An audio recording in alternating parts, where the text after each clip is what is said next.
Pengurus Daerah Ikatan Bidan Indonesia PDIBI Provinsi Bali hari ini genap berusia 65 tahun. Puncak HUT yang dirayakan secara sederhana ini dirangkaikan seminar ilmiah dengan tema Manajemen DHF pada kasus obstetri. Ketua Panitia HUT Nyoman Budiani menjelaskan puncak peringatan HUT Pengurus Daerah IBI Provinsi Bali ke-65 mengambil tema penguatan peran bidan dalam pemberdayaan perempuan dan keluarga untuk mendukung pencapaian SDGIS.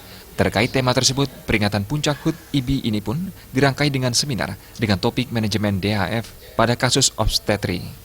Mengingat belakangan ini ada kasus kematian ibu yang disebabkan penyakit demam berdarah. Belakangan ini memang ada beberapa kasus kematian ibu disebabkan karena penyakit demam berdarah ini.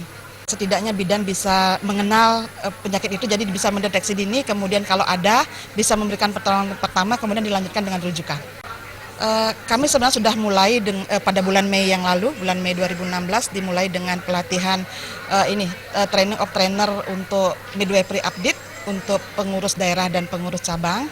Kemudian juga untuk anggota IBI sudah ada pelatihan midwifery update yang itu dibutuhkan untuk pengurusan resertifikasi. Jadi kalau perpanjangan STR mereka wajib mengikuti pelatihan MU itu. Selain itu kami juga sudah melaksanakan jalan sehat bersama, kemudian dirangkaikan dengan bakti sosial. Selain seminar, rangkaian HUT telah dimulai sejak Mei hingga Agustus mendatang. Adapun kegiatan HUT berupa pelatihan-pelatihan peningkatan kualitas bidan, bakti sosial sayang lingkungan di wilayah Sanur, hingga lomba esai dengan tema penguatan peran bidan dalam pemberdayaan perempuan dan keluarga. Sementara itu, Ketua PDIBI Bali, Ketut Adi mengatakan, bidan sebagai pelayan kesehatan di garda terdepan telah menunjukkan kontribusinya dalam peningkatan derajat kesehatan masyarakat dan juga penurunan tingkat kematian ibu dan bayi. Ini membuktikan bidan-bidan di Bali telah memiliki kompetensi dan profesionalisme yang memadai. Namun demikian, dalam rangka menghadapi era globalisasi yang selalu berkembang, bidan hendaknya selalu menguatkan kompetensi dirinya. Yang pertama tentu SDM.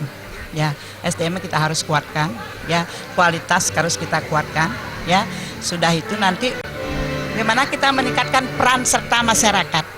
Sehingga dengan masyarakat itu sudah berperan, apapun program kita tinggal kita mensosialisasikan, kita harapkan masyarakat itu sudah berperan dalam segala hal, baik dalam promotif, ya, sudah itu preventif, terutama kan yang itu yang kita harapkan, promotif dan preventif. Sekretaris Dinas Kesehatan Provinsi Bali mewakili Kadis Kesehatan Bali, Dr. Made Adiwiguna berharap, IBI tetap bekerja profesional karena di persaingan globalisasi ini dibutuhkan petugas kesehatan yang kompeten untuk meningkatkan mutu pelayanan kesehatan di Bali.